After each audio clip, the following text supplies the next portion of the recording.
you are a close observer, you have already noticed that the Edison disc phonograph requires no change of needles. The reproducer point is a genuine diamond, carefully selected, polished, and finished. It is never changed. In 1878, Mr. Edison invented and patented the first disc phonograph ever made.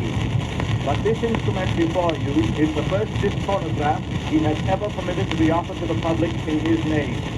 It represents 34 years of personal investigation and experimentation by Mr. Edison, and probably marks the limit of human achievement in recording and reproducing sound.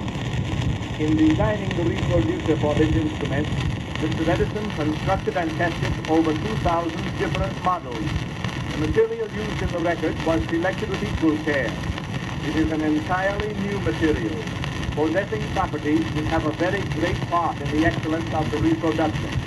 The motor is many times stronger and more costly than any other motor, with the result that the beautiful tone qualities of the instrument are perfectly sustained at all times.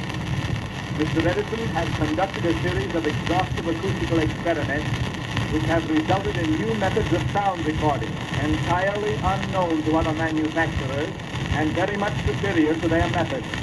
As you listen to the reproduction of music by this instrument, you will notice that all of the overtones or tone colors are recorded and faithfully reproduced. Other sound reproducing instruments are not capable of this, with the result that their reproduction consists of the fundamental tone and a more or less distorted and intermittent reproduction of merely one or two of the overtones.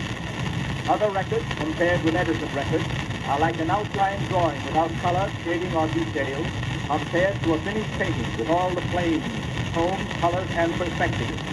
For the first time, there is a sound reproducing instrument which truly reproduces music and does not distort it. The musical volume of this instrument is very much greater than that of any other. The so-called volume of other talking machines is a series of loud, false vibrations produced by improper methods of recording and reproducing. Inasmuch as this instrument is capable of a real interpretation of music, Mr. Edison intends to make it the means of offering all of the world's finest music to the American people.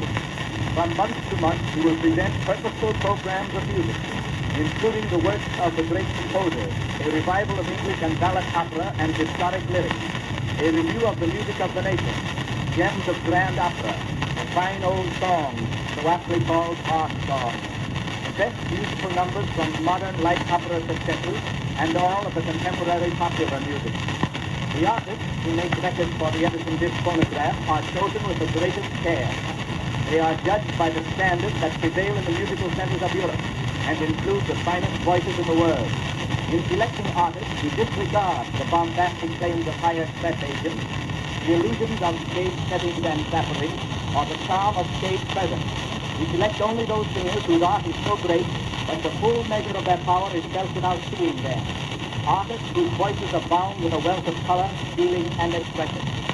Realizing that the Edison disc phonograph is an instrument that will appeal to the most highly cultured people, we offer in the design of our instrument pure types of the following schools of furniture: Adam, Jacobean, Sheraton, Louis XV, and Louis XVI, in addition to a well-considered type of modern Renaissance suited to a mixed scheme of furnishing. Now, if you will permit this instrument to play a record selected by you, it will more than prove all of the statements I have made.